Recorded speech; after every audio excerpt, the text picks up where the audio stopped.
चलो question number 9 solve करते हैं। अब क्वेश्चन नंबर 9 लिखा हुआ है, find the value of p so that 3x plus y minus 2 is equal to 0 and second line है px plus 2y minus 3 is equal to 0 and 2x minus y minus 3 is equal to 0 में intersect at one point. ये जो तीन equation दी गई हैं इसमें आपसे पूछा गया है कि ये तीन जो लाइंस हैं ये एक ही पॉइंट पर इंटरसेक्ट करती हैं, तब आपको किसकी वैल्यू बतानी है, p की वैल्यू बतानी है, p की वैल्यू क्या होगी। ये तीनों लाइन एक ही पॉइंट से पास होती हैं, एक ही पॉइंट पर इंटरसेक्ट करती हैं, तो इन तीनों लाइन को हम क्या भी कह सकते हैं, कॉन्करेंट लाइन भी कह सकते हैं, क्योंकि ये तीनों लाइन एक ही पॉइंट से पास हो रही हैं, this line and this line, क्योंकि इन तीनों लाइंस का एक ही इंटरसेक्शन पॉइंट है। तो ये जो पॉइंट है यहाँ पर, ये तीन लाइन इसी पॉइंट से पास हो रही है। मान लो ये लाइन L1 है, ये लाइन L2 है और ये लाइन L3 है। तो लाइन L1 है हमारे पास 3x plus y minus 2, 3x minus y plus y minus 2 is equal to 0, ये हमारे पास फर्स्ट लाइन है।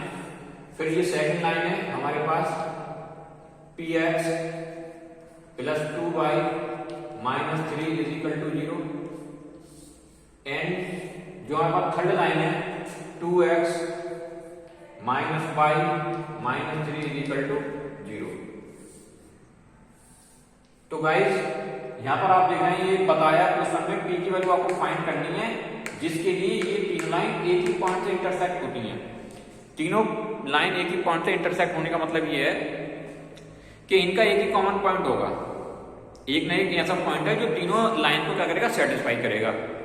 तो हमारे पास तीनों इक्वेशन जो दे रखी हैं उसमें एक इक्वेशन में p जो है अननोन क्वांटिटी है, इसकी आपको वैल्यू बतानी है। यहाँ पर क्या होगा, x और कोएफिशिएंट p है, जबकि सभी में x का कोएफिशिएंट 3 है और यहाँ पे x का कोएफिशिएंट 2 है, जबकि यहाँ पर x का कोएफिशिएंट कितना दे रखा है, p। इसी को बताना है यहाँ पर क्या होगा।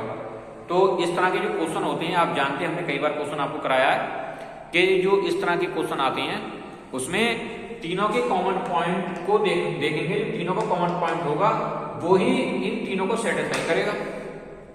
हम क्या काम करेंगे, ये जो दो इक्वेशन हमें दी गई हैं 3x plus y minus 2 is equal to 0 and 2x minus y minus 3 is equal to 0, इन दोनों को हम सॉल्व करेंगे जो आप क्लास 10th में सॉल्व करते थे उसी प्रोसेस से, एलिमिनेशन मेथड से या क्रॉस मल्टीप्लाई से, या फिर जो भी आपका एक मेथड होता है सब्स्टिट्यूशन मेथड, उससे सॉल्व करते थे। ठीक है, तो हम उसी से सॉल्व करेंगे इसको। तो जब इन दोनों के जो पॉइंट आएंगे, कॉमन पॉइंट निकल कर आएगा, एक्स वाई की वैल्यू आएगी, वही इस इक्वेशन को सेटिस्फाई करेंगे।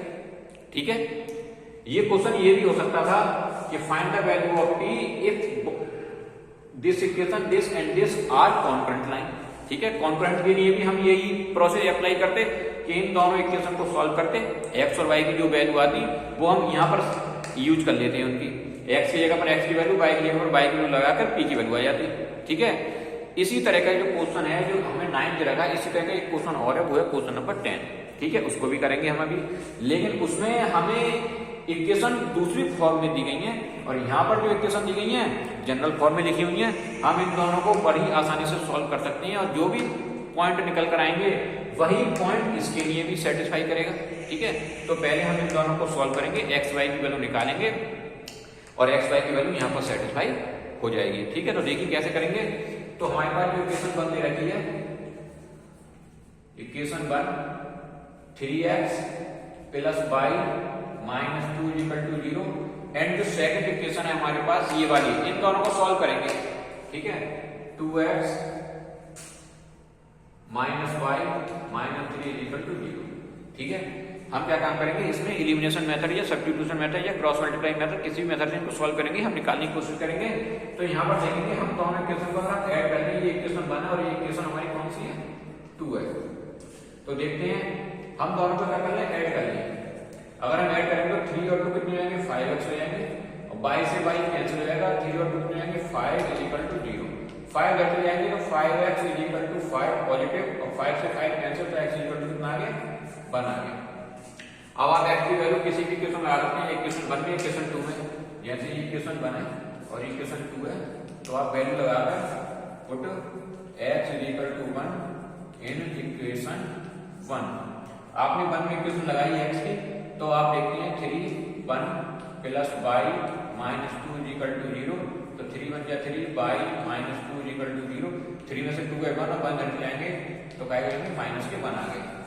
जब आपके पास दोनों वैल्यू निकल कर आई हैं, ये वो पॉइंट है जो आपका निकल कर आया 1, -1 1, -1, ये तीनों लाइन इस पॉइंट से पास हो रही हैं। जब ये इस पॉइंट से पास हो रही है तो ये पॉइंट इसको भी सेटिस्फाई करेगा, तो ये पॉइंट हम इसमें लगा देते हैं, ठीक है ना। पुट 1, -1 मतलब x की वैल्यू 1 और y की वैल्यू -1 इन इक्वेशन थर्ड।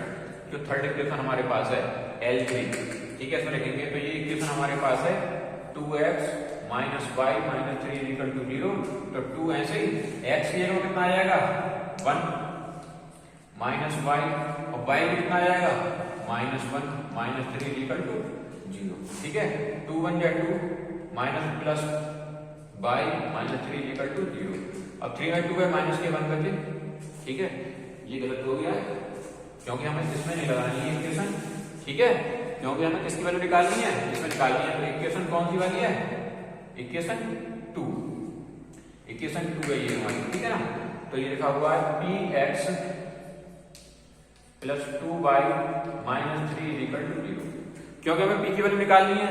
अगर मैं इसमें लगाई तो इसमें तो केवल ये सेटिस्फैक्शन होता कि LHS RHS बराबर आ रही नहीं आ रही है, ठीक है ना। तो मुझे p की वैल्यू निकालनी है, तो p x की जगह पर वैल्यू आ जाएगी 1 plus 2 -1 minus 3 equal to 0, p1 जब p माइनस के 2 माइनस 3 इक्वल टू 0, तो p की वैल्यू आ गई, इधर जाकर आ जाएगी 5 आ गई। तो इस तरीके से आप क्या कर सकते हैं, इस वैल्यू को फाइंड कर सकते हैं। जरूर नहीं है p यहां पर लिखा हो, p यहां भी हो सकता था या यहां भी हो सकता, किसी भी जगह p हो सकता था लिखा हुआ, या p की जगह कोई अदर कांस्टेंट लिखा हो सकता था, k l m n कुछ भी हो सकता था, ठीक है ना। तो आप इसी तरीके से कर सकते हैं। जरूर नहीं है यहाँ पर ये स्टेटमेंट लिखा हो मैं इंटरसेक्ट एट 1 पॉइंट, यहाँ पर ये भी लिखा हो सकता है कि ऑल 3 लाइन आर कॉन्करेंट, ठीक है, all 3 lines are passes only 1 point, इस तरीके से भी स्टेटमेंट ये लिखा हो सकता है, ठीक है। तो आप बड़ी आसानी से इस क्वेश्चन को सॉल्व करके p की वैल्यू निकाल सकते हैं। तो सबसे पहले हमने क्या काम किया, L1 और L3 को सॉल्व किया, L1 और L3 को सॉल्व किया, इक्वेशन 3 है, L1 और L3 को सॉल्व किया और उसके जो पॉइंट ऑफ इंटरसेक्शन निकल कर आए वो इस इक्वेशन के लिए सेटिस्फाई करेंगे। तो हमने ये वाली पॉइंट इसमें पुट कर दिए, पुट करने पर हमारी p की वैल्यू आ गई, ठीक है। इस तरीके से ये क्वेश्चन आप बड़ी आसानी से कर सकते हैं। इसके बाद हम देखते हैं क्वेश्चन नंबर 10।